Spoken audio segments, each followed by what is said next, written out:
UP के अमरोहा जनपद के नौगावा सादात विधानसभा से भाजपा प्रत्याशी देवेंद्र नागपाल के पक्ष में वोट की अपील करने के लिए गांव पपसरा में पहुंचे सीएम योगी आदित्यनाथ।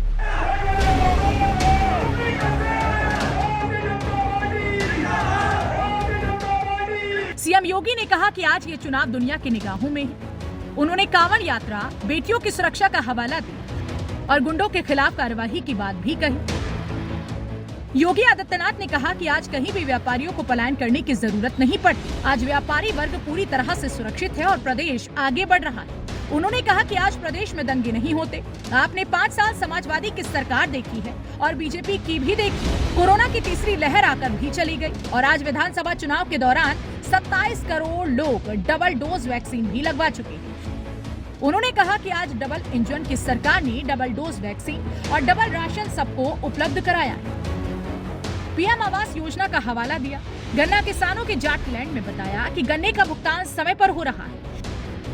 माफियाओं पर चलने वाले बुलडोजर का भी जिक्र किया और यह भी कहा कि जो गड्डियां उनसे बरामद हुई हैं, उनसे गरीब के मकान बनवाने का काम किया है। 14 फरवरी को होने वाले विधानसभा चुनाव को लेकर फिर से भाजपा की सरकार बनाने की अपील करते हुए उन्होंने पूर्व कैबिनेट मंत्री चेतन चौहान को भी याद किया और भाजपा प्रत्याशी देवेंद्र नागपाल को जिताने की अपील की। कहा कि हम सबके सामने अवसर है जिसको हमें भुनाना है और सभी प्रत्याशियों के पक्ष में वोट करने की अपील की। उन्होंने कहा कि इस बार जनपद की 4 सीटें भाजपा को दीजिए और विकास की ओर सबको सुरक्षा देने की जिम्मेदारी हमारी, वो सब हम करेंगे। अपने 15 मिनट के भाषण में मुख्यमंत्री योगी आदित्यनाथ ने सिर्फ गुजरी सपा सरकार पर कटाक्ष, लेकिन बसपा और कांग्रेस को एक शब्द भी नहीं कहा। ठीक 4 बजे सीएम वहां से चले गए। इस दौरान सुरक्षा के कड़े इंतजाम रहे। पूर्व सांसद कंवर सिंह तंवर, जिला पंचायत अध्यक्ष ललित तंवर, माटी कला बोर्ड के अध्यक्ष ओम प्रकाश गजरोला, नगर पंचायत अध्यक्ष अंशु नागपाल, राकेश वर्मा आदि भाजपा कार्यकर्ता मौजूद रहे।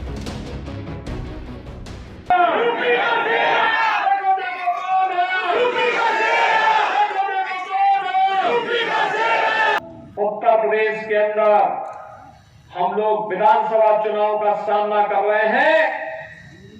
तीसरी लहर आकर के चली भी गई, किसी को पता नहीं।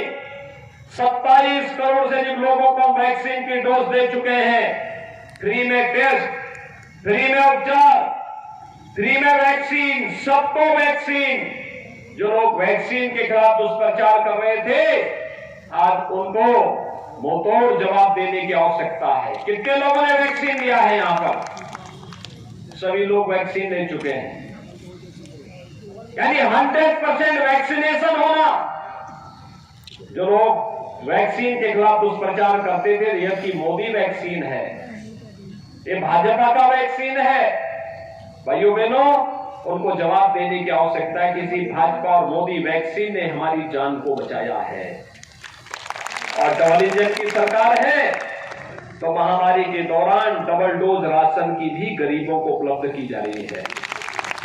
कहने के लिए आया हूं, आपने 5 साल समाजवादी पार्टी के अराजकता और भ्रष्टाचार के देखे हैं। आपने 5 साल विकास और सुशासन की भारतीय जनता पार्टी की सरकार के भी देखे हैं। मैं ये कह सकता हूं कि हमारी भारतीय जनता पार्टी समस्त बिरादरियों की पार्टी है और सभी को साथ लेकर चलने का काम करती है। आज बहुजन समाज पार्टी का नाम उन्होंने नहीं लिया या बहन जी के बारे में कुछ गलत नहीं बोला, तो मैं यही समझ सकता हूं कि जो कार्यक्रम जो समाजवादी पार्टी के द्वारा से जो गुंडागर्दी चल रही थी उसको बदलाने की आवश्यकता थी और वही उन्होंने बतलाया कि जिस प्रकार से 2017 से पहले 12 से लेकर 17 तक जो गुंडागर्दी चली, जो हमारे साथ में, हमारे समाज के साथ में जो धर्म हुआ, उस सबको रोकने का कार्य जो माननीय योगी जी ने किया और जिस प्रकार से अब आज मैनिफेस्टो भी जारी हुआ है और हमारी बहनों के लिए 1 लाख रुपए शादी देने का काम, लड़कियों को जो पढ़ने वाली लड़कियां उनको स्कूटी देने का काम, इसके अलावा सिंचाई के लिए जो पूरी बिजली फ्री देने का काम, मैंने व्हाट्सएप पढ़ा है, उसके अंदर ऐसा अभी लिखा हुआ आया है। तो है तो वो बिजली किसानों के लिए बिजली फ्री कर दी है। तो इतनी तमाम सेवाएं जो भारतीय जनता पार्टी कर रही है, मैं नहीं समझता कि इस सीट पर या किसी और सीट पर कोई परेशानी आने वाली है। 300 पार का आंकड़ा जो भारतीय जनता पार्टी ने दिया है वो 100% पूर्ण होगा। और यहाँ मैं यही बताना चाहता हूँ कि जिस प्रकार से जाट समाज का समर्थन मिला है, जीत तो उस दिन ही सुनिश्चित हो गई थी, लेकिन जाट समाज ने तो आहुति दी थी, लेकिन पूर्ण आहुति इसके अंदर जो है वो हमारी जाटव समाज ने दे दी है। और इस प्रकार से दे दी है कि 80-90% वोट जाटव बिरादरी का इस नौगांवा सीट पे मुझे मिल रहा है।